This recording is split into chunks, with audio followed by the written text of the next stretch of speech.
রমাদানকে কিভাবে আমরা প্রোডাক্টিভ ও অর্থবহ করতে পারি। রমজান মাস সামনে চলে আসছে, তাই না?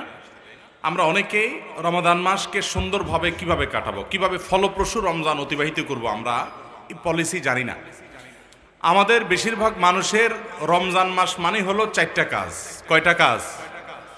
রোজা রাখা, তারাবি পড়া, ইফতার খাওয়া, সাহরি খাওয়া, বাস শেষ। ঠিক না ঠিক? রোজা, তারাবি, ইফতার, সাহরি, এই চারটা ছাড়া আর তেমন কোনো কাজ আমাদের রমজানে পাওয়া যায় না। রমজানের মাসের আসল উদ্দেশ্য সিয়াম সাধনা, রোজার আসল উদ্দেশ্যটাই আমরা বেশিরভাগ লোক জানি না।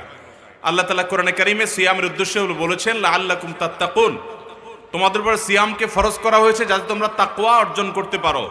আপনার রমজানকে যদি আপনি অর্থবহ করতে চান, সার্থক রমজান যদি কাটাতে চান, যেই একটি রমাদান আপনার নাজাতের জন্য যথেষ্ট হবে, যে সিয়াম সাধনা আপনার জন্য অর্থবহ হবে, মুফিদ এবং উপকারী হবে এবং আপনার সিয়ামটা কাজে আসবে, এটা যদি চান তাহলে আপনাকে মূলত একটা কাজ প্রধানত করতে হবে, আর সেটা হলো রমাদান মাসে সকল গুনাহগুলো ছাড়ার প্রতিজ্ঞা করতে হবে।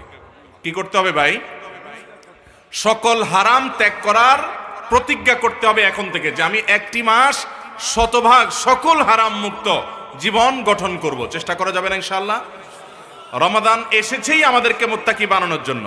সিয়ামের এই ইবাদত আল্লাহ দিয়েছেনই আমাদেরকে তাকওয়া চর্চা করবার জন্য। সিয়াম বা রোজা কিভাবে আমাদেরকে মুত্তাকি বানায়? খুব ইন্টারেস্টিং একটা বিষয় ভাই। দেখেন, আমরা যখন রোজা রাখি তখন আমরা পান বা আহার, যৌনতা, এর কোনোটাই আমরা রোজাদাররা কেউ করি না। পৃথিবীতে একজন মানুষও পাবেন না যে রোজা রাখে সিরিয়াসলি, সে আবার গোপনে গোপনে গিয়া পানি খায়। এটা কোনো রোজাদারে করে? সবার সাথে বাটপারি করলেও রোজা রেখে এই জায়গায় কেউ চালাকি বাটপারি করে না।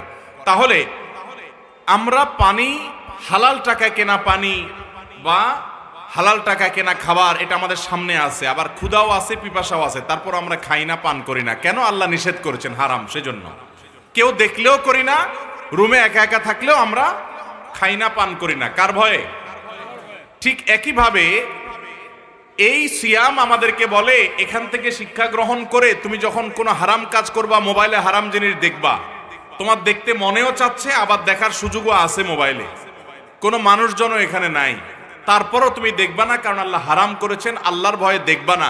এই শিক্ষাটাই ওই রমজানের রোজা তোমাকে দিয়েছে।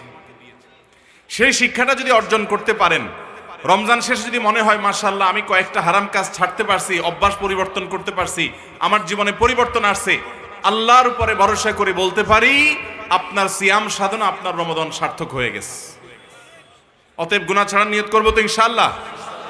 যাদের যেভাবে